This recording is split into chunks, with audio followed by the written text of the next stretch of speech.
जैसे ही रथ पास में आया, अब ग्वाल वालों को शंका होने लगी, संशय होने लगा। मन में संशय इस प्रकार का हुआ कि यदि कन्हैया होता तो वो हमको देख करके अभी तक रथ में बैठा नहीं हुआ था, नीचे उतर पड़ता। रथ पास में आ गया,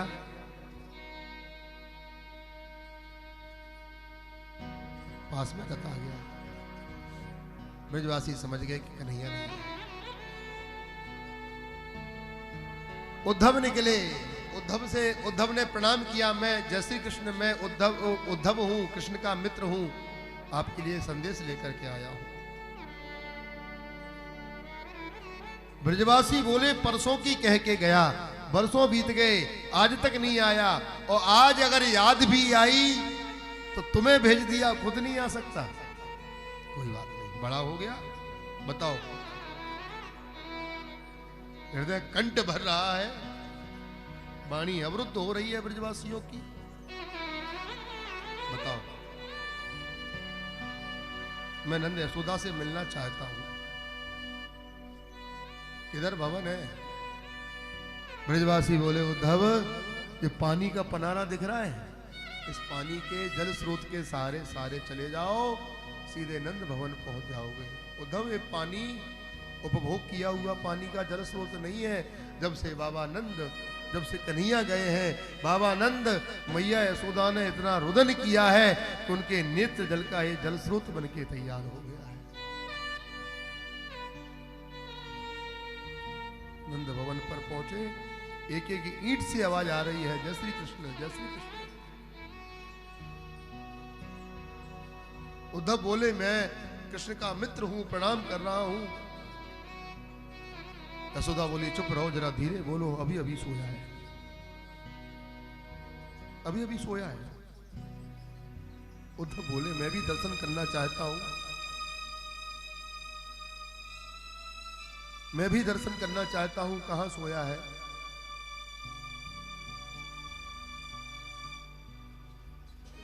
उस पालने के निकट गए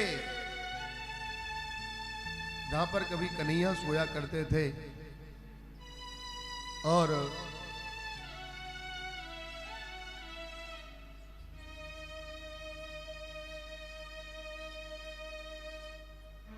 पालने के निकट खड़े होकर के यशोदा ने कहा, उद्धव, ये वही पालना है जहां पर कभी कन्हैया सोया करते थे, ये वही आंगन है उद्धव, जहां कभी नाचे नंदलाल नचावे हर की मैया होया करते थे।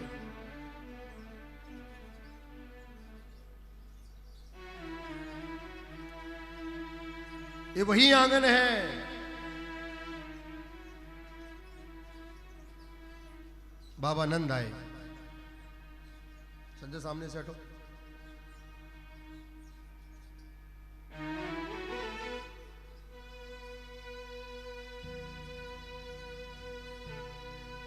ये वही आंगन है। वो कन्हैया कभी माखन रोटी मांगता है, कभी दूध रोटी मांगता है, कभी बेजर रोटी मांगता है। एक बार माखन रोटी खा रहा था, बेजर की रोटी पर माखन रख के कौआ आया और ले गया।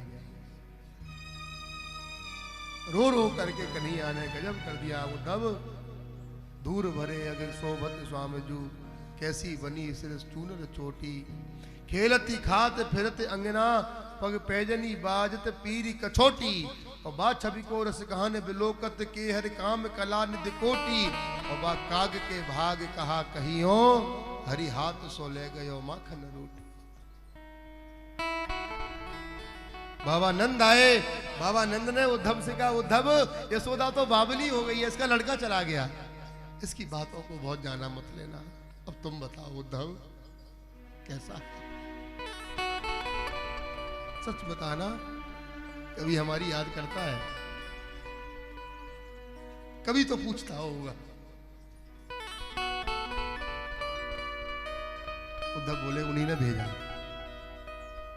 उद्धव बोले, लेकिन वो ब्रह्म है, मैं समझ नहीं पा रहा हूं तुम्हें, उसके तो हाथ नहीं, पैर नहीं, तुम्हारी इतनी आसक्ति कैसे हो गई? बाबा नंद कहते हैं कैसी बच्चों जैसी बात करता है उद्धव, अगर हाथ पैर नहीं होते तो उंगली पकड़ के चलना सिखाया कैसे? बाणी नहीं होती तो बाबा बाबा पीठा पुतला बनके बोलता कैसे?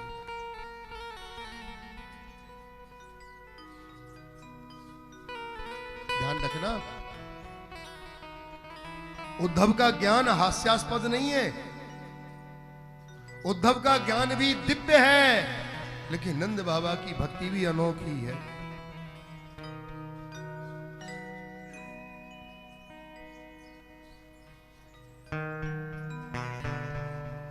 आपसे कोई कहे पानी,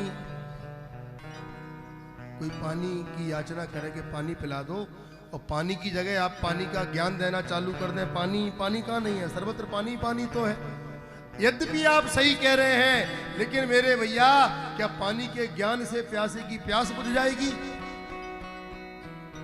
गाड़ी चलते चलते पंचर हो जाए टायर, और कोई कहे कि भाई हवा कहाँ मिलेगी, तो हवा बताने वाला हवा का ज्ञान देने लगे, हवा हवा कहाँ नहीं है, चारों तरफ हवा ही हवा है, वो ठीक बता रहा है, लेकिन जब तक कृत्रिम उपाय प्रक्रिया से न गुजर करके वो हवा आपके टायर के अंदर नहीं जाएगी, तब तक वो किसी मतलब की है क्या?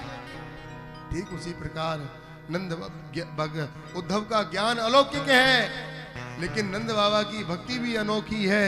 उद्धव के ज्ञान से भी भरपूर परमात्मा मिल सकता है, संदेह है नहीं है अलग बात है, लेकिन सूरदास कहते हैं हे दीनानाथ, हम जैसे भक्तों की प्यास तो तब बुझेगी जब आप सगुण साकार होकर के हमारे सामने आ जाओगे। अखियां हरि दर्शन की प्यासी, देखो चाहत कमल नैनन सो, निस दिन रहत उदासी। केसर तिलक मोतिन की माला, वृंदावन को वासी, और नेह लगाए त्याग गए तृण सम, डार गयो गल फांसी। अखियां हरि दर्शन की प्यासी। उद्धव उस वन में गए जहां सब गोपियां बैठी हैं, बीच में श्री किशोरी जी बैठी हुई हैं। एक गोपी बोली कि मेरे स्वप्न में आया ऐसा किया, मेरे स्वप्न में आया ऐसा किया। एक गोपी बोली मेरे स्वप्न में आया ये लीला की। सबने मिलकर श्री राधा रानी से पूछा किशोरी जी आपके स्वप्न में नहीं आता, आप कोई लीला नहीं बताती हैं? श्री राधा रानी कहती हैं देवियों तुम तो अनंत सौभाग्यशाली हो, कम से कम तुमको नींद तो आती है। जब से मेरे प्राणधन हमारा परित्याग करके गए हैं, हमारी तो नींद भी उसके साथ चली गई। स्वप्ने पश्यन्ति या कहंतम, धन्यस्ता सखी योषिता, अस्माकं तु गते यान्ते, गता निद्राप वैरिणी। मेरी तो नींद वहां चली गई। एक भौरा आया, आप सोचिए गोपियों का चिंतन कितना उच्च स्तरीय हो गया। एक भौरा आया और भौरा श्री राधा रानी के चरणों पर बैठना चाहता था, तो गोपियां भौरा को गालियां दे रही हैं कि तू भौरा नहीं है, तू भी कृष्ण है।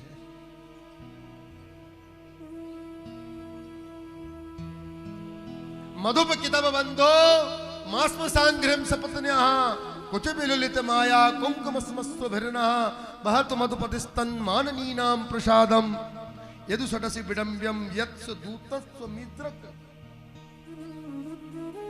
तू भी कपटी, तेरा मालिक भी कपटी। तू भी एक पुष्प से पराग लेकर के उसको परित्याग करके दूसरे पुष्प पर बैठ जाता है, उसी प्रकार तेरा मालिक है यहां हमको बर्बाद कर गया, वहां मथुरा में मौज उड़ा रहा है। उद्धव सुन रहे खड़े खड़े, वो छोड़ गए उद्धव के।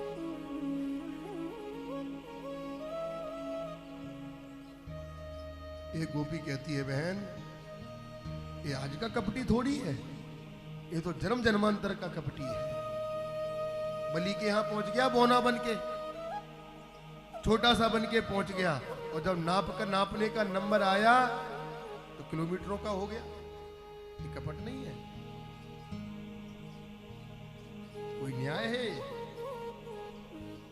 एक सखी कहती है कि स्त्रियों का तो हमेशा से विरोधी है, अरे वो सुपर्णखा आई थी बेचारी, विवाह का प्रस्ताव लेकर के आई थी, नहीं करना था तो मना कर देता, लेकिन इसने कितना बुरा किया, न तो खुद किया न दुनिया के किसी के करने लायक छोड़ा उसे, उसको बेचारी को कुरूपणी कर दिया।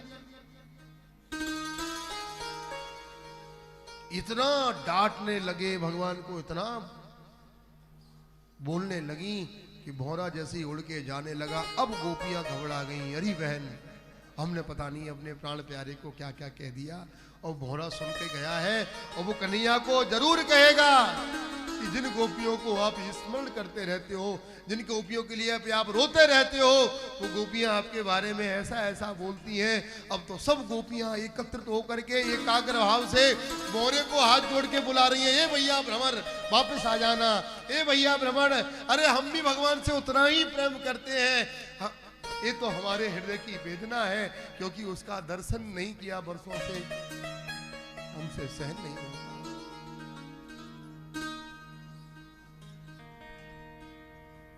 उद्धव आए, उद्धव ने कहा मैं कृष्ण का मित्र हूं, इतना बुरा है तो क्यों उसकी याद करती हो? गोपियां कहती हैं उद्धव किसी का पागल लड़का घर छोड़ के चला जाए, किसी का पागल बेटा घर छोड़ के चला जाए, पागल तो निरुपद्र भी होता है, बोझा होता है, लेकिन उसके बाद भी उसके घर वाले उसके बिना नहीं रह सकते। तो पागल बच्चे के प्रति लोगों में इतनी आसक्ति होती है। उद्धव हमारा तो कृष्ण कन्हैया गया है, हमारा तो प्राण धन गया है, कैसे उसके बिना रह जाए? कुछ योग वियोग का सहारा लिया करो, मन भटक जाएगा। गोपियां कहती हैं उद्धव श्याम तन श्याम धन श्याम ही हमारो मन, आठों याम उद्धव हमें श्याम ही सो काम है, श्याम ही है, श्याम प्रिय, श्याम ही है प्राण प्रिय, और आंधरे की लाकड़ी आधार श्याम नाम है। उद्धव तुम भये बोरे पाती लेके आए दौड़े, और योग कहां राखे जहां रोम रोम श्याम है। तेरे योग को स्थान कहां है? अगर नेत्रों से दृश्य भी बदले तो जित देखो तित श्याममयी है, जहां नजर जाती है श्याम सुंदर नजर आता है। उद्धव भोजन कितना भी बहुमूल्य हो, कितना भी आनंदित हो, भोजन में नमक नहीं है, राम रस नहीं है तो भोजन बेकार। कितना भी बहुमूल्य भोजन हो, भोजन में राम रस नहीं तो भोजन बेकार। उसी प्रकार जीवन कितना भी ऐश्वर्य में हो, वैभव नहीं हो, तो जीवन में भी राम रस नहीं है तो जीवन भी बेकार है।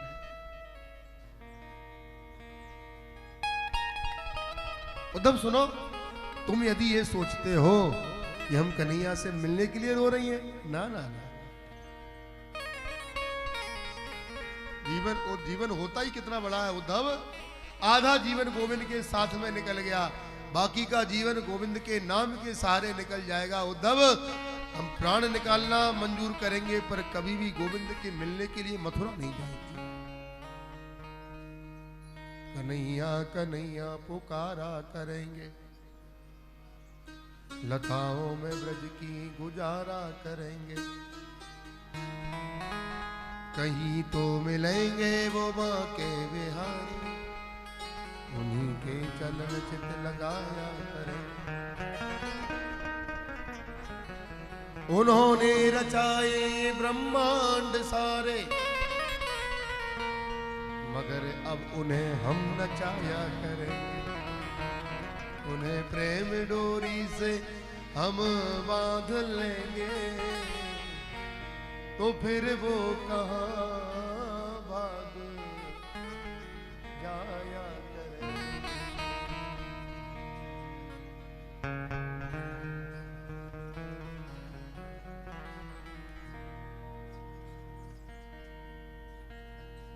दो उद्धव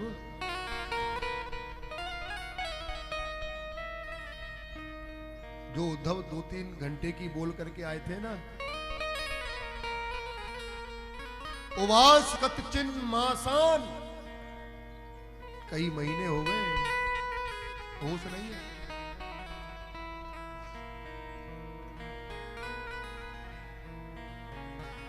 भागवतकार कहते हैं उद्धव ने कहा कि मैं गोपियों को प्रणाम करूं, इस लायक मेरी औकात नहीं है, मैं इस लायक नहीं।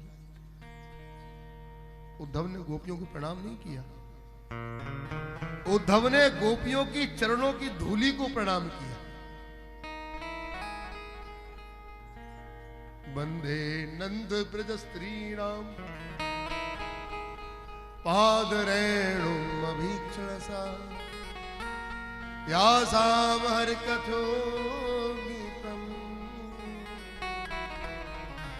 उनत्र्य भुवनत्रयम्।